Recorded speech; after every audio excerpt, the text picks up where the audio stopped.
Good evening, I'm Brett Thomas. And I'm Heather Herron. It should bring down the stress for a lot of local families. Riley Children's Health announced yesterday that it's opening a clinic in Fort Wayne. And today, we're learning more on what it means for families right here.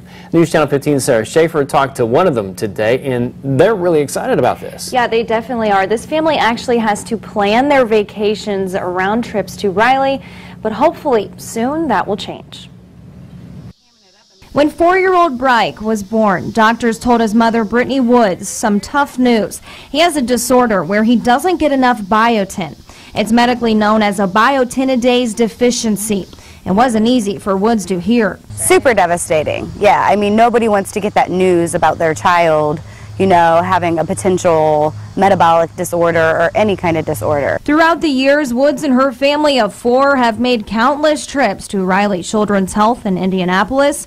Now, luckily, it's down to once a year, but it's still time-consuming and sometimes stressful. We have to plan our vacation around going to Riley all the time. With the announcement of a clinic coming here, she can worry a little less. Saves a lot of stress, and you know, we've been fortunate, like we only have to go annually at this point, but there's so many other people that, you know, have to take these trips more frequent, and I couldn't imagine having to do that. In fact, according to Riley's CEO, Matthew Cook, 10,000 patients from Fort Wayne make the trip every year.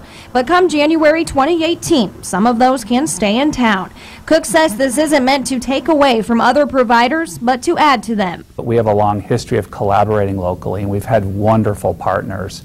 And so between the local healthcare providers and the community, it's a very rewarding environment for us, and it's one of the reasons why this is our first choice for what we're doing here with the clinic.